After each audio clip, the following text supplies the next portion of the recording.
Hey folks, I'm Troy and you're watching TroyTube. Today we're going to do video number 2 in our series of how to set up your own blog or website with WordPress, and we're going to do 2 things today in this video. Now the 2 things we're going to do, number 1, we're going to put a secure sockets layer SSL certificate on your website. Now this is important for a few reasons. 1, it encrypts the traffic between your website and the people visiting your website. When you're doing things like shopping online, you'll see up in the address bar there'll be like a little lock, a little secure symbol that indicates that it's a secure connection, so that when you're transmitting, your address information, your credit card information, things like that, that no one can snoop that traffic and that transfer of data and steal that information. The other reasons it's important is search engine optimization. So search engines really like sites that have secure certificates on them over ones that don't. And then the other reason is because most browsers, if not all today, if they visit a website that doesn't have a certificate on it, it will give a warning in the browser that it might not be a secure website. So people are less likely to visit your website. In fact, most people will not visit a website if they receive that warning, and the browsers even make it a little difficult. You have to click a button sometimes and a link or two just to get past the warning to get to the website. So it's going to be real important that you have an SSL certificate on your site. They're not very expensive. And I'll show you how to do this. The second thing we're going to do today is take a tour of the WordPress control panel and just kind of familiarize ourselves with the different components of WordPress and how they work and what they do. And then later on in the subsequent videos, we're going to do some customization with widgets, plugins, themes, things of that nature. So we'll switch over to the computer and get started. So the first thing we're going to do in this video is set up and install our SSL certificate. And there's basically 4 steps. I'm going to break this down into 4 big steps. As you'll see, there's a lot of detail to it, so you'll want to follow along closely. But to kind of simplify things, the first step is we're going to generate a CSR, which is a certificate signing request. So basically in cPanel, we're going to generate this big block of just looks like garbled text. And then step 2, we're going to purchase our SSL and we're going to submit that CSR. So we're going to copy paste the contents of that CSR into the website where we purchased the SSL. And then within a few minutes, usually, at least on an SSL of this nature, it's very basic, very low end, just for the purposes of getting an SSL on the site. We're going to, hopefully within a few minutes, get back an email and quickly get that SSL, and we'll activate it, install it in cPanel, and activate it on the domain. And then the last step is to force SSL on your website. So that way, if anyone goes to your website, regardless of whether they put HTTP or HTTPS, it will force them and redirect them to the HTTPS version of your website so that the certificate is always active. And those are the basic 4 steps. Now there's different ways you can get certificates. A2 hosting offers certificates through your control panel and some different things. Different hosts do it different ways. The way I'm showing you is totally independent of which host you have. So as long as you have a host that you're putting your website on that uses cPanel, you'll be able to do this and go buy a certificate and keep it all kind of independent, and that way you're not dependent on whatever's happening within your web host.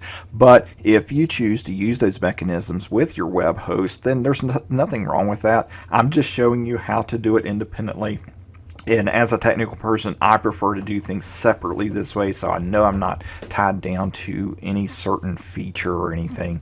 Just similar to in the first video when I mentioned that I don't use these auto installers to install WordPress. I do it manually so that everything is independent and separated and don't have any issues later on. So the website I use for purchasing a certificate is ssls.com, and I've already created an account and I logged in here to my account. So you'll want to do that. Creating an account is free, just like when you buy your domain name and so forth. So I created that account, and then I'm going to come down here and I'm going to buy really the cheapest SSL I can get. This is a positive SSL that will cover 1 domain. It's very basic, and I'm going to buy this certificate. Now, just like buying a domain name, you can choose how many years you want to buy the certificate for, and it will give you a discount per, for the length of time that you buy it for. I'm just going to buy it for 1 year for the purposes of this video.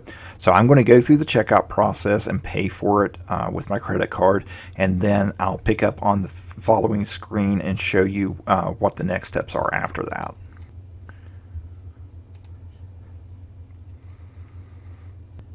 Now that I've paid for the domain and received my order number, I'm given the option right here. Do I want to activate it? I'm going to click Activate. And it's going to ask me what the domain name is that I'm activating this on.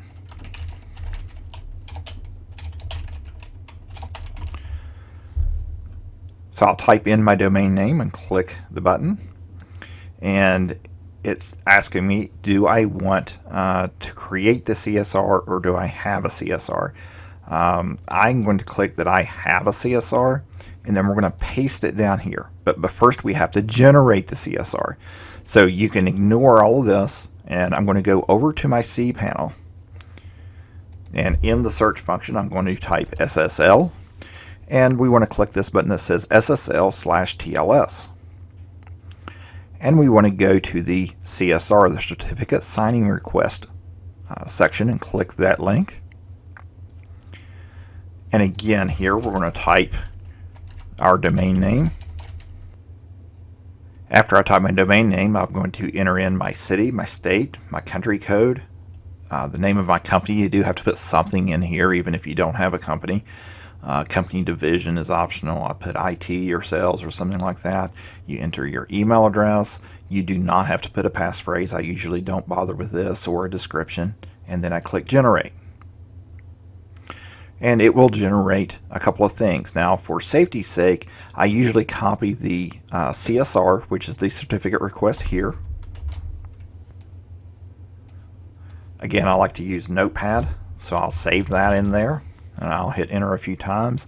And then the other thing sometimes I've run into that I need is the RSA key. This is not usually needed, but there has been a couple times that I've needed this, and then I didn't save it, so I had to go back and generate the CSR again. So for safety's sake, I always copy paste that too, because once you leave this screen, you don't come back here. And we'll go back to the SSL Manager. And now we'll go back to our window where it's asking for our CSR, and we want to get this block right here, the one that says begin certificate request, and you want to make sure you don't get any extra spaces or any lines or anything, and you're going to copy this and we're going to paste it in here, and it's going to read it, and it's going to tell you it looks great, please proceed. And one of the ways that we can, basically you have to prove that you own the domain name at this point. And it has an email address that it's going to send your installation files to, the domain names that it's going to cover, and how do you want to validate. And I usually do an upload validation file. It's a really easy way to do this. I click submit.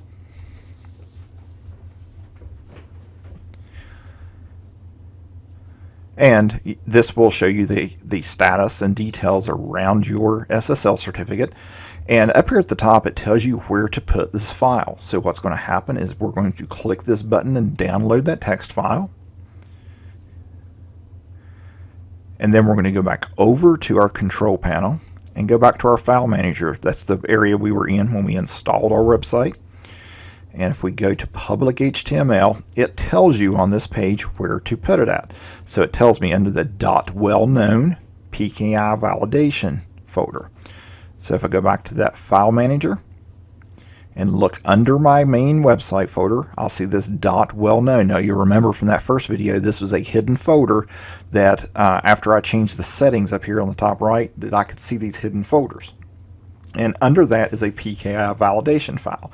Now, if for some reason you don't have these two folders, you can create them. You just click on your public HTML, click new folder, but make sure you put that .well-known in there, that dot in front of it, but not in front of the PKI validation. So once I'm in this folder, I'm going to upload that text file, and I can just simply drag and drop it. It'll take just a split second to upload. It's a real tiny text file, no big deal. And if I go over here and I click reload, I should see that file there. And in fact, if you want to see if it's going to validate okay, you can come back over here, and this is a live link.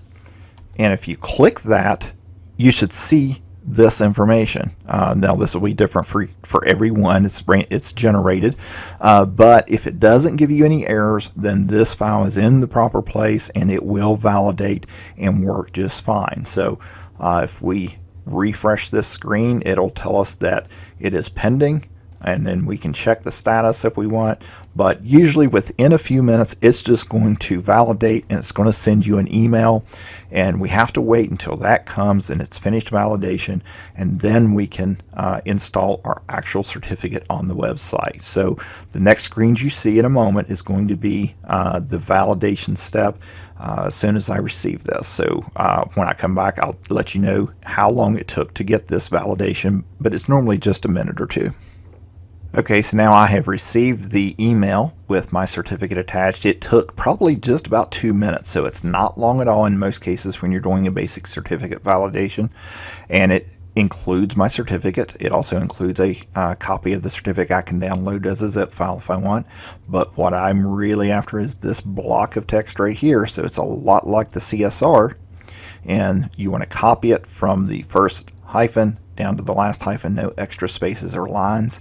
And then we'll go back to our cPanel and go back to our SSL section, and we go back to the CRT function, where we're going to upload our certificate by pasting it in, and then it will read it and tell you what it is, and it'll tell you when it's going to expire. So as you can see, 1 year from today is when I made this video. And you can click Save Certificate,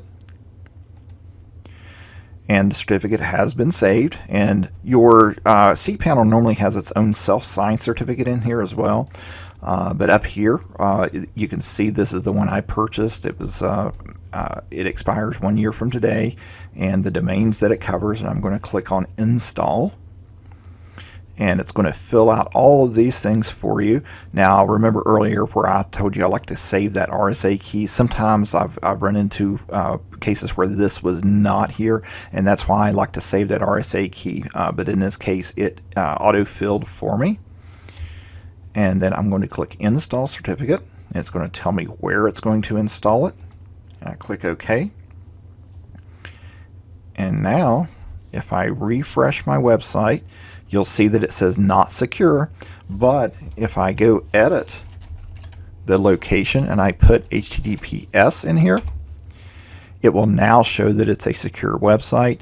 And if I click on that, it will say certificate is valid, and then I can click on that, see all the details if I wanted of that certificate. Before I did this, if I had typed in HTTPS, it would have just told me that it was not secure. Now the next thing we want to do is force the SSL. This is the fourth step. So we're going to go back to our dashboard here.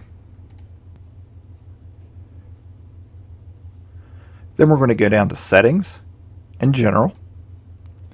And here in the URL, we're going to do two edits here. We're going to put HTTPS in both of these fields, the website address and the site address, and save that. And you see they are both in there. So now that we have our settings saved in our admin control panel in WordPress, we need to make one edit in our files of our website. So we're going to go back over to cPanel and go to File Manager. And then we're going to come down to the public HTML folder. And again, this is where all your website files reside. And we're going to edit the .htaccess file. And if you don't see that, you'll need to go back to the first video where under the settings we show hidden files, because anything with a dot in front of it is going to be hidden. And if you are showing hidden files and you do not have this file, you can simply create a new file. Just make sure you put that dot in front of the htaccess name. So we're going to right click and click Edit. And there's going to be some things in here, and we're going to come down here and we're going to insert this code. Now this code, block of code, so that you don't have to type it, is going to be on the TroyTubeblog.com website as a page. So you can go to that page and get a copy of exactly what you need to put in here. And then we're going to save the changes. and we'll close that. And now to test it, I'll go to a different browser, and we'll open up Firefox this time just to be sure that we're not seeing anything cached. And as you'll see, it redirects to the secure version of the website. Hopefully the first half of that video has been helpful to you, and now we're going to go through a kind of a quick tour of the WordPress administrator interface.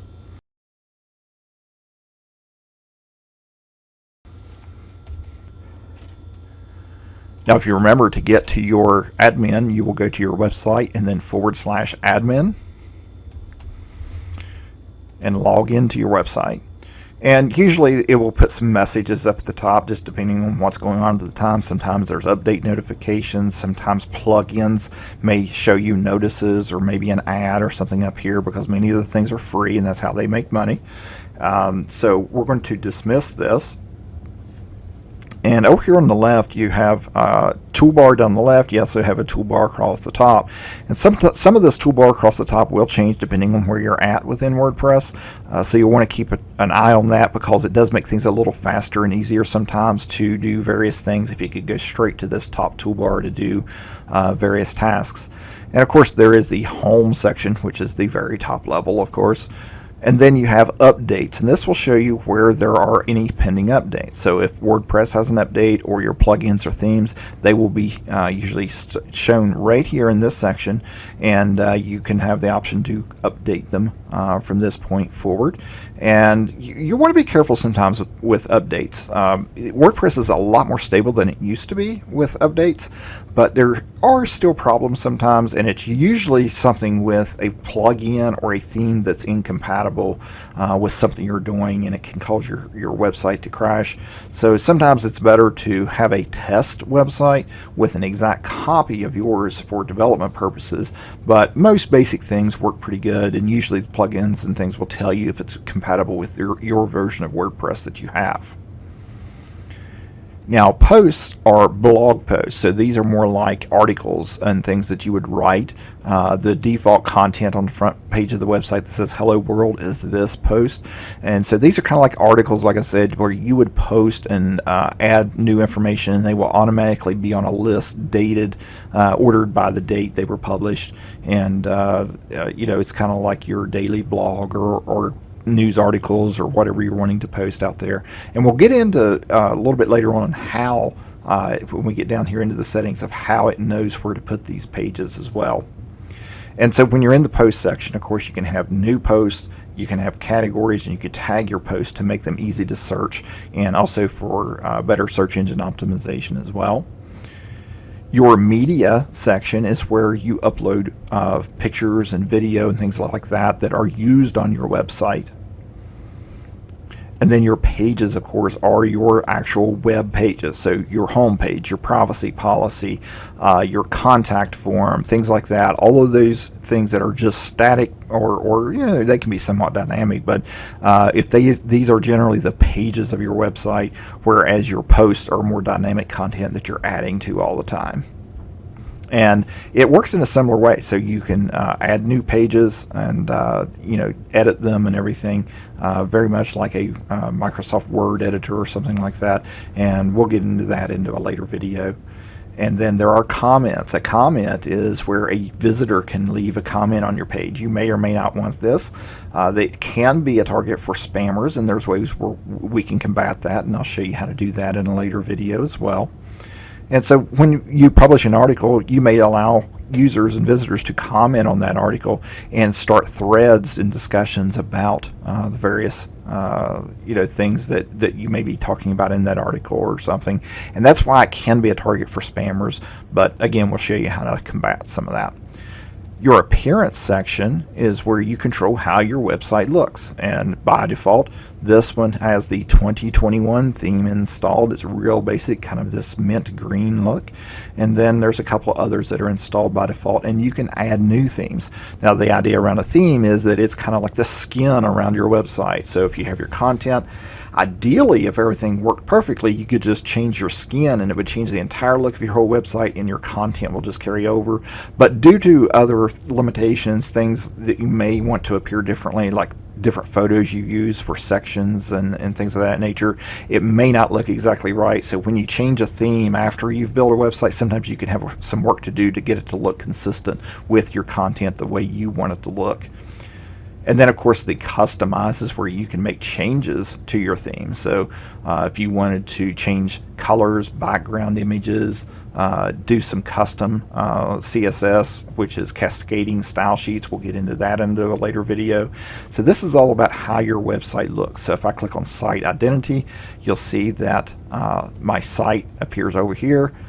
This appears here, and so you can create and modify many of things here, and even your menus can be modified from here. And there's a couple of different places where you can control what your menus do and where they appear and how they function as well. So I'm not going to change anything here, I'm just showing it to you. And the widgets are different blocks on your website. So if I were to go to the front end of the website and look at it, the blocks, as you see, search, recent post, and recent comments. Over here, you'll see search, recent post, recent comments are in the footer section. So the fact that I can drag and drop all of those components over there and decide where they show up at and what they do is handled within this widgets area. And then here's another section where you can manage your menus. Just like under Customize, this is just an independent menu management system. And this allows you to choose pages that you want in your menus. It allows you to choose the order of pages and whether they are sub-menus or top-level menus. And then the background, again, takes you back to the Customize. And some of these themes react differently. Some of them will have more or less features, and some of these Customize features as well. And then Theme Editor will take you to where you can make certain changes to your site. Until you get familiar with CSS and some of the implications of using this, you usually want to stay out of here. And I'll show you how to make some simple CSS changes without messing with the theme editor and your entire theme setup and risking functionality as well.